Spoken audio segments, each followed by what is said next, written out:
Now, each of these are really big topics, and we only have a few minutes, so we won't be able to leave you with a comprehensive plan on how to get started today. But our intent is to help you discern whether this is a market that you'd like to dive deeper into and share some immediate steps that can get you started in the right direction. Same with the Q&A session. Sarah and I will focus on questions that are more closely aligned with getting started. But if for whatever reason we don't get to your question today, we'll find a way to address it. You know, whether it's on Facebook, because I know a lot of us interact with us there, whether it's writing a dedicated blog post about it, or just reach out to you one-on-one. We'll find a way to get you answers. Some of you are already familiar with business writing, and then some of you know nothing about it. So we'll cover the basics, and just bear with us if we go over information that you already know. So I'm going to move on to introduction so I can introduce myself properly. I'm Andrea, and by the way, when we go into Q&A, we'll switch from slides to video so you can see our faces. And I think the most relevant thing for you to know about my background is that I come from a long career in corporate marketing, meaning that I was the kind of person who hired business writers. And I think that's one of the main reasons why I was able to build my freelance business so quickly, because I understand how your prospects think, the people who are hiring writers. And that's the kind of information that I enjoy sharing with fellow freelancers. I started freelancing while I still had a full-time job, so just picking up projects on the side, and I gave myself a 6-month deadline to quit my job and do this full-time.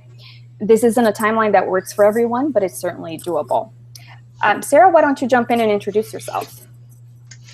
Hey, everybody. I'm Sarah from 5-Figure Writer and B2b Content Studio. I'm really excited to talk to you all today because I think a lot of writers are capable of writing B2b content, but it's so easy to get sucked into fighting for smaller jobs and smaller clients that you can't quite convince yourself to look harder for the big ones. I started my career as an English teacher, and when I transitioned out into writing and editing, I got really lucky and fell into marketing for B2B and B2c with a small agency. But today, Andrea and I want to be your luck to help you find out if you could make a great B2B writer, even if right now you're only writing about blog posts and copy for smaller and random clients.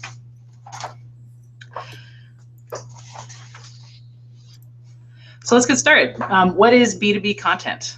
Like I said in the post on The Right Life, B2B stands for business to business. In the strictest sense, B2B refers to industries where one business is selling a product or a service to another business rather than straight to consumers. Some popular B2B companies you might know include IBM and GE, but it gets kind of tricky because many companies have both a B2B and a B2C side of the business, like Microsoft Office and Citibank. In this webinar, B2B mainly refers to writing for businesses, so writing on behalf of a business to sell a specific product or service.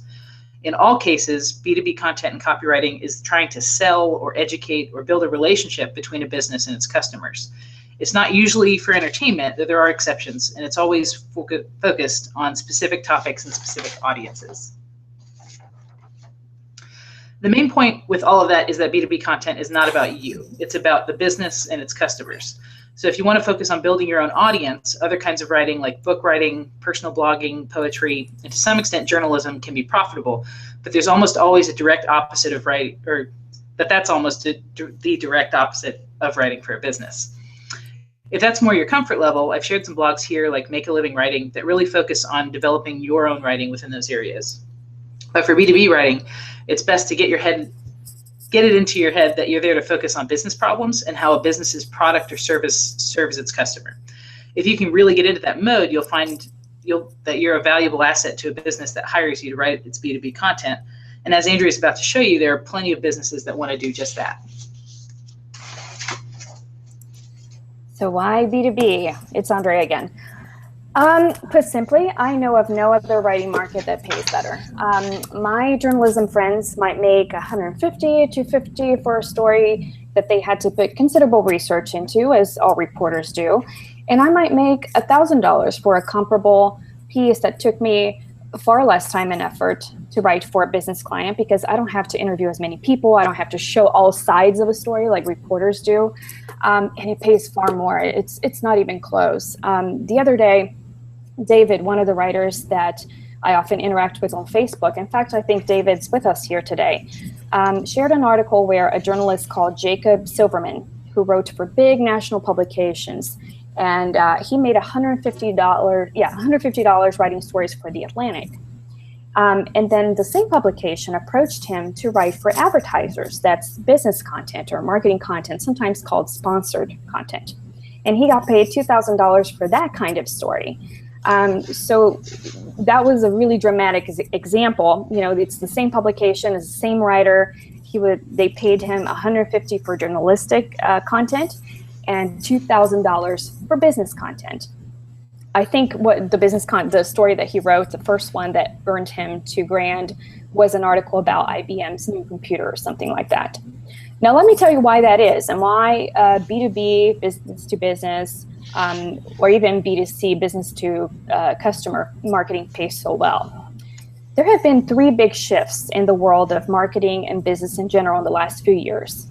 One, marketers have become super data-driven. You know, back in the day, a company would run an ad in a magazine or put a commercial on TV and cross their fingers and just hope it worked. There were no metrics, no analysis of how those tactics performed. It was purely guesswork.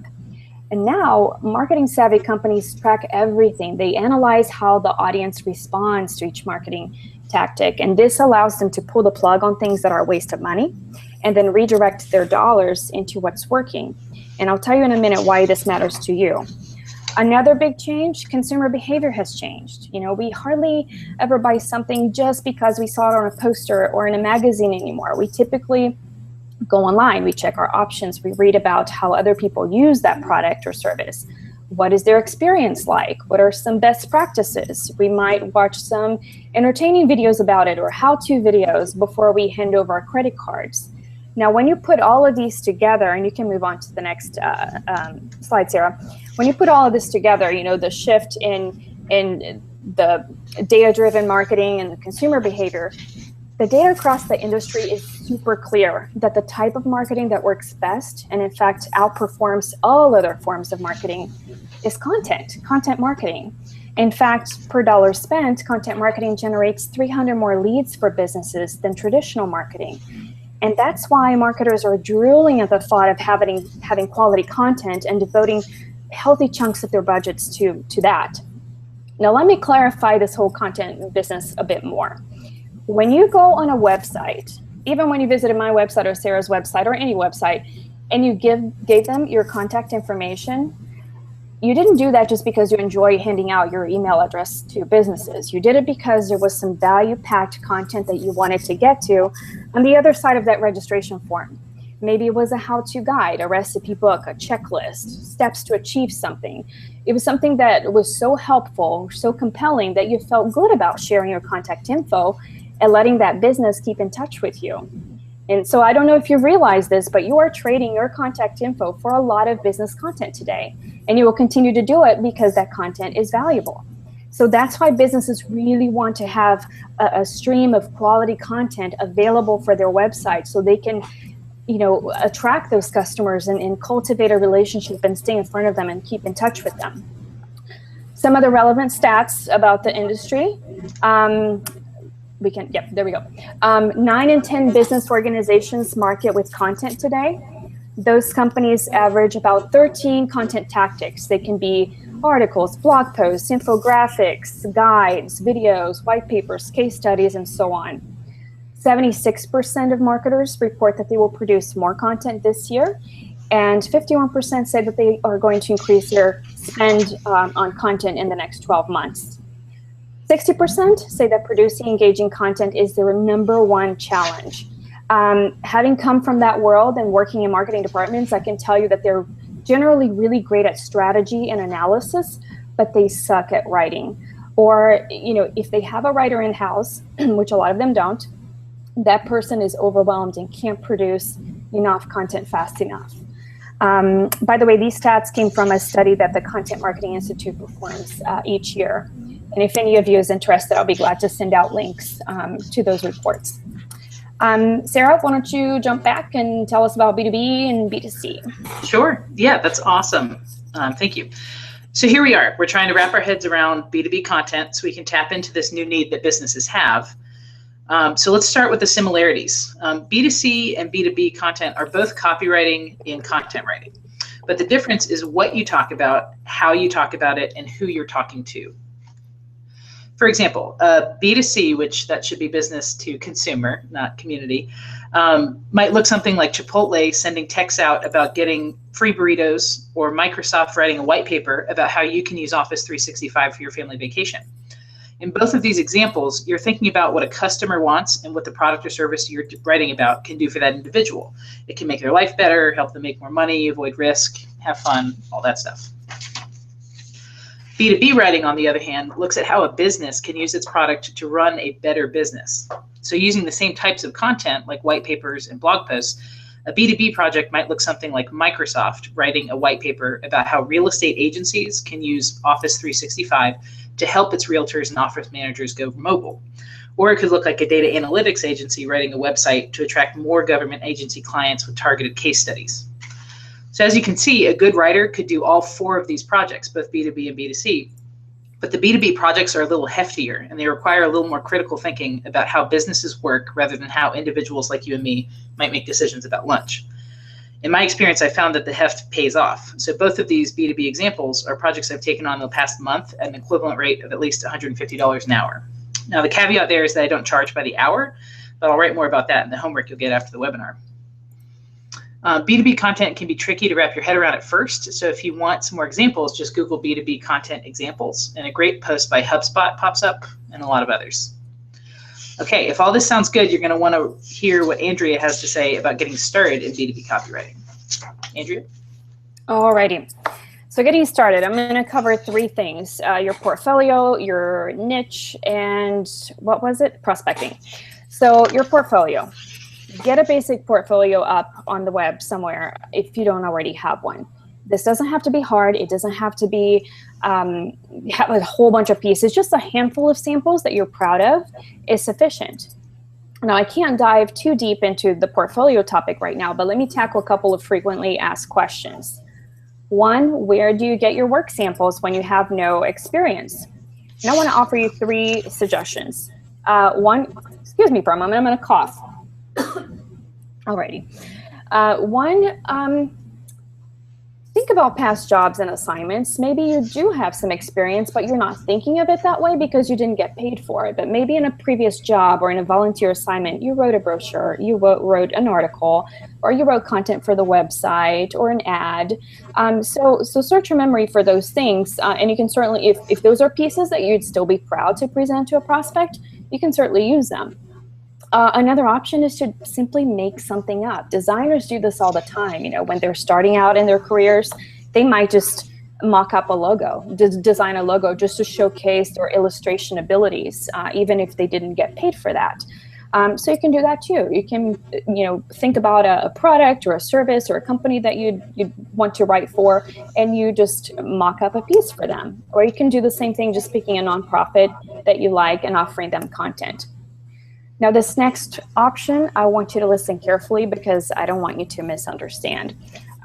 Sarah and I typically advise people to run from content mills, like the Upworks of the world, because the pay is so low and you have very little control over the client relationship, the terms of the engagement, and you're perceived very much like a low-level worker. So you end up working for peanuts. It's really hard to make a living and get ahead through those websites. But if you've never been paid to write before and you need to beef up your portfolio, go for it.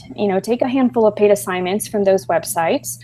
And then when you have good samples under your belt, then you can move on to greener pastures, which is prospecting on your own for higher paying clients. Let me see what else I haven't said about portfolios. You don't need a thick one, like I said.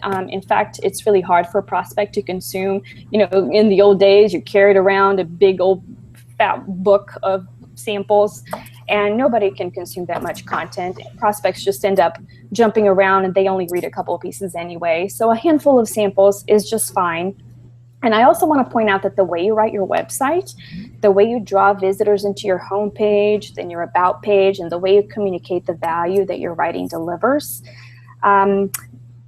does a lot for selling prospects on your abilities. I believe, I don't have data to back this up, but I really believe that a lot of times prospects already love or don't love your work before they ever get to your samples page, just based on the way you write about your services on your website.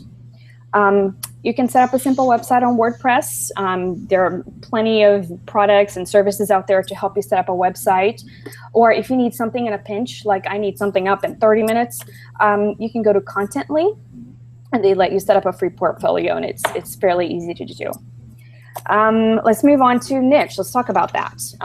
It is very helpful for you to have a niche, an ideal customer, or type of project in mind.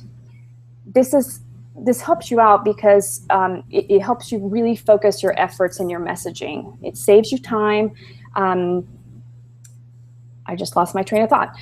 If you can speak to a specific problem that you're going to solve for a specific type of client, that's a much more compelling pitch than if you were trying to be all things to all people and speak to all kinds of customers and you end up appealing to no one. This is really marketing 101. All marketing hinges on this, getting to your customer, tapping into what, their pain points, what's keeping them up at night, and then communicating what problem you're going to solve for them. That's easy to do when you have a really specific customer in mind, but it's really hard to do when you're talking to everybody. So that's one reason why having a niche or a segment in mind is beneficial to you. 4 things about niches. 1, by the way, some people tease me about how I say niches. I guess niches. I don't know, but niche. I don't know. I'm Brazilian, by the way, so my pronunciation may be a little off sometimes. All right, so 4 things about that. It doesn't have to be perfect from the get-go. Please don't wait to get this perfect.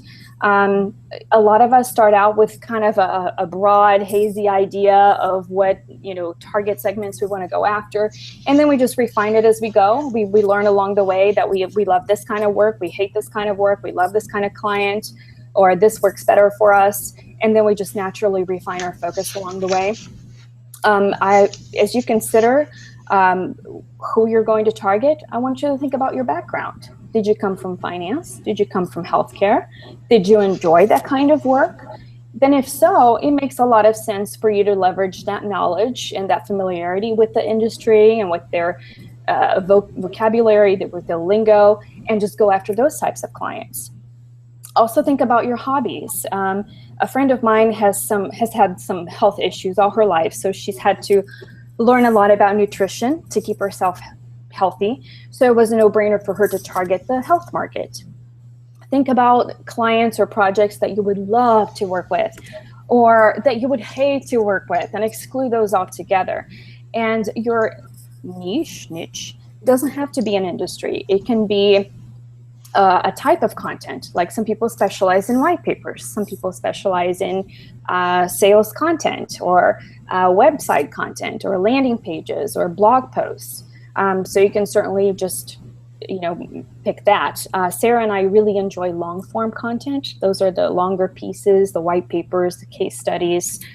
We like doing that. And on top of specializing in long form content, I also target technology and healthcare. Those are my 2 markets. This doesn't mean that I only take clients that match the criteria. Occasionally, I'll take on an assignment or a client that is like a beauty school, something like that is totally out of my realm. So that doesn't mean I'm going to exclude those projects. It just means that when I prospect, I'm going to focus my efforts and my marketing and my messaging on that segment.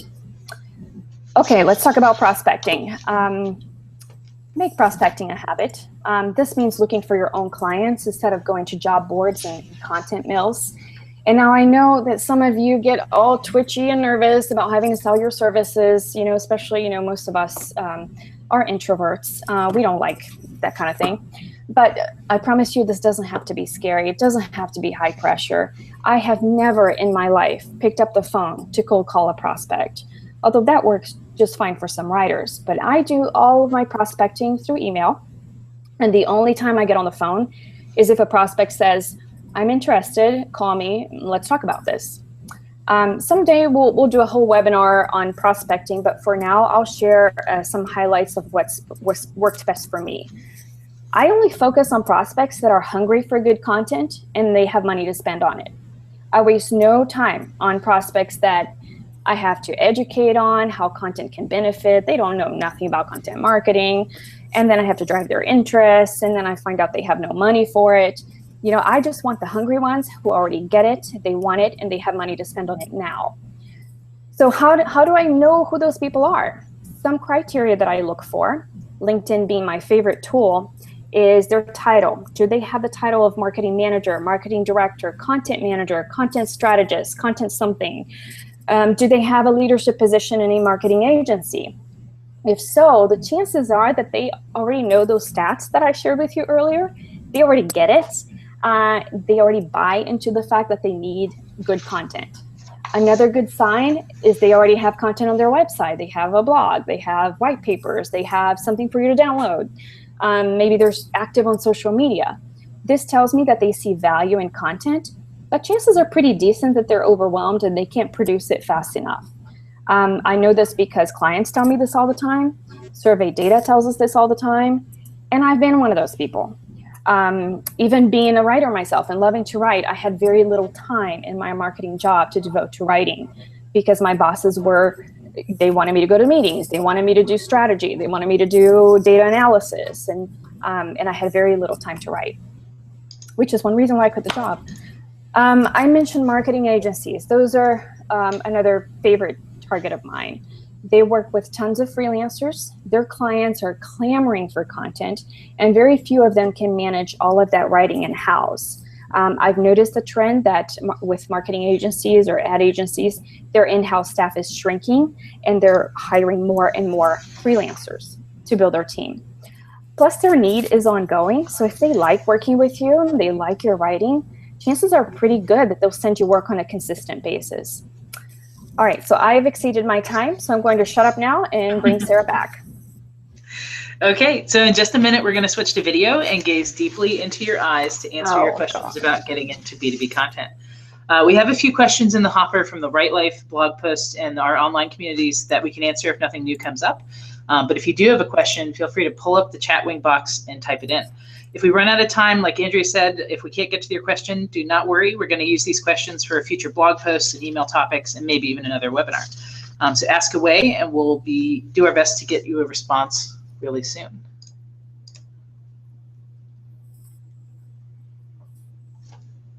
All right, so the first question I was going to pick up was from Mary Beth on the Careful Sense Club. And she asked, what do you do when you live in a smaller market, which is very similar to someone else's question who lives in South Africa, and said they're an aspiring writer and they have all the traits that we talked about, but they live in Swaziland, a country in South Africa that doesn't have much opportunities in writing. And I really wanted to focus on the fact that we live in such a virtual economy right now that where you live should really have nothing to do with who you work for unless you really want it to. So if you're energized by getting into an office and working with people and having phone calls in the right time zone and everything, then you'll want to focus on the smaller market that you're near. But I've also found that the price in the local market can really drive it down. So for me in Richmond, Virginia, when I look for local jobs, they're all trying to hire $15, $20 an hour writers, and that's just nowhere near what I know that the writing is worth. So I'd really encourage you to start thinking globally, or at least nationally, and not be too hung up on where you live unless being in the office is something that's really important to you. Did you have a question that popped up to you, Andrea? Oh, give me just a moment. I think there are a couple that I think we covered already. I'm going to take this one, Zena from Careful Sense. Where do you find clients, and is cold pitching a good strategy? I talked about that just a little bit. I do love LinkedIn, you guys, because I can really segment and search and get the right titles on the right companies. And you know what else I like to do on LinkedIn? I like to leverage mutual acquaintances. Especially if I look through my clients and my professional contacts connections, and if they're friends with someone or they're acquaintances with someone that I think would make a great prospect, I mention that relationship. Hey, we have a mutual friend, or hey, I've done some work for Joe, and I use that as a way in. And by the way, I don't send people a really high pressure or long pitch. It's just a very brief introduction.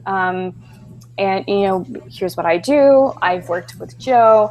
Do you need some help with content in the coming months? And then try to start a conversation that way. Obviously, not everybody's going to answer back to you, but that's one of my favorite ways of prospecting. I mentioned that I've never done cold calling in my life, at least not as a freelance writer. Some writers enjoy that. What have you done, Sarah? How do you typically find your clients? I definitely try to stay off the phone personally. So I've been working on my relationship with the phone, but definitely through email and definitely through cold calling and actually Twitter. So I think the most important thing to remember is that these people are looking for writers. So they have a need for content that they may not be filling right now, or the writer they have in love might be taking a break or getting a new job or going back into the workplace. So there's always a flux of when people will need a writer. And so if you can make connections with the next couple months in mind, which I know is hard to do when you're trying to get writing right now, but if you start a relationship with the next couple months in mind, then it's going to be a lot easier to say, by the way, I happen to write. If you ever need a writer, I already know what that process looks like, and I'm really reliable.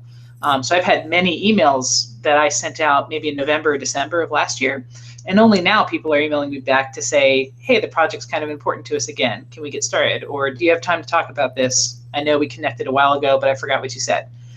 So I think keeping the long game in mind, but also just doing whatever you're comfortable with. So email, social media, all that. So I have another question in there from Melody. So what are some good, preferably free resources on the topics of getting started or switching over to B2B writing? I am a really big fan of Ed Gandia. So he has a course called B2B Launcher. If you just Google B2B Launcher, it'll come up. He also has a great podcast for high income business writing. So with him and Gordon, the white paper guy, there's a lot of really solid people writing in this space. It's just kind of, the next generation of writers are coming up and wondering about B2B. So I'd start there if you're curious about more. Speaking of Ed, Ed has a great podcast if you're into that kind of thing. I'm trying to pull up my phone and figure out what his podcast is called. Do you remember, Sarah? I'm sorry, I don't want to hold you guys Launcher. Up. Okay, well, there you go. Yeah, I was just listening to it this morning. If you enjoy watching, listening to podcasts on your way to work, that's a really good one to listen to. Ashley has a great question that I think you should totally tackle first. All right, Ashley. Do you have a screw you number that makes you tell a client you're not a good fit, like a number you need to earn? This is a tricky question, Ashley, because there is no standard in our industry as far as rates. It's truly all over the place. And there are some people writing for very little, for peanuts. And there are people writing that they will not take an assignment or a new client if it's not X thousand dollars.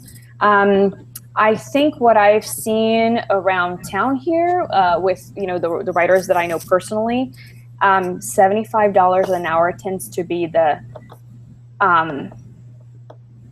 reasonable fee. Although I would suggest not charging by the hour. That's another long discussion. But what happens when you charge by the hour is that as you grow more skilled and you get faster what you do, that penalizes you for being fast and nailing things quickly. And on the flip side, if you're struggling to get something right and it's taking you forever to write a blog post, then that hurts the client because now you're spending 6 hours on a blog post. And hours is just not a good reflection of the value that you're delivering. If the goal of a piece, for example, is to attract leads, to attract new subscribers to an email list, then just because you spend 1 hour on it, that's not a good reflection of the value that you're delivering. So I would recommend flat fees or package fees. But if you're going to translate that to an hourly rate, I think 75 to 100 an hour is fair. You can't, it's hard to start there though. It depends on your background too. So it's fine to start lower and build up to that, but you should be pushing to that level and higher. What do you think, Sarah? Yeah, I completely agree. And I think the very important thing to remember about that question is that all of our screw you numbers are going to be very unique. Oh, yes. So for me, I just got a large tax bill last week. So my number goes a little lower because I'd love to just knock that out as quickly as possible. So I would never you're right, there is always a threshold of what I consider reasonable for the value of what I'm doing. But that number can rise and fall depending on my availability, how much I want to go on vacation, how much the client's email didn't really seem as respectful as it could be. So I think I'll pass on this one this time, kind of thing. So I think it's more important to figure out what your minimum is for staying in business for the long term. So how many hours per week do you need to work and how much income do you need to have? And then once you have that minimum, just try to go up 10% with each client and see if you can make some headway on that. And I'll just add that, part of the benefit of being a freelancer and running your own business is that you can experiment, you can change your mind whenever you want. So I have different deals with different clients and different rates with different clients. Some clients I just, package different items and give them a discount because they're giving me a lot of work. I'm always trying different things. But the common thread is that with every new project that I quote, I try to bump it up just a little bit and just see how much more can I get, with this client than I did with the last one. So I do a lot of experimentation. Yeah, and I'd also say, as you're experimenting, keep in mind that what people are paying for is the value of the work you're doing, but also the relationship that you have with them. So I think, if you have a client where you feel comfortable talking on the phone and they really look forward to meeting you, you bring lots of extra value to the table, like you're talking about marketing strategy with the blog post that you deliver, things like that are going to make it so that they're not thinking $75 an hour when they talk with you. They're just thinking, this writer really gets it and they really care about my business and understand what's happening. And I think that relationship becomes mutual because you're connected to them being successful. So it's all numbers, but definitely try to keep in mind like what you're trying to do with the meaning of your work. Theodora, I hope I'm saying your name right. Your question is, you say that marketing agencies and marketing managers are a good fit. How about advertising agencies? Are they open to working with freelancers, and who is an appropriate person to contact when getting in touch with them?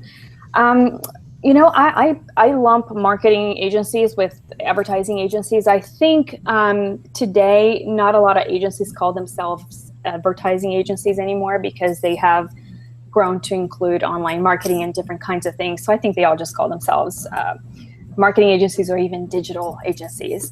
And because of Mad Men, but yeah. Oh, yeah. Yeah. I mentioned marketing managers. The titles can be so varied, but if I get a sense that this person manages marketing, or they manage creative services, or they manage content, then that's a good person for me to talk to. If it's a small agency, I might go straight to the top. I say, who owns this business, and I might just go straight for that person. Yeah, I'd also say I don't have a lot of experience with advertising agencies, especially because it seems like they have a very long application process and they're usually a little more finicky about the rates. But I have heard of some things where people got connected with an actual agency that places with advertising agencies. So it's like an agency for the agency. Wow. So you could kind of Google around that. I'm not sure about whether it's specifically B2B or B2C, but that could be an option. You brought up a good point. An agency will typically not pay you as much as if you were working with a company that is not an agency, because they still have to mark up your rates. They still have to make money off of you. So they're going to pay you less than what they're going to bill their clients for. To me, I think that is a fair trade because they're giving me so much work. So I don't have to market myself as much. I don't have to go prospect and go find projects as much. So I'm good with taking in a lower rate because of the volume of work that I'm getting. Crystal, yes, a good point. Also look for the word communication in job titles. All right. So we're coming right up on time today, but we really appreciate you guys joining us. We have there you go, to talk about B2B content. We're hoping everybody's walking away with something helpful and actionable they can do to move the meter on B2B content this week. As a special thank you, we've got 2 sets of awesomeness you can get for free.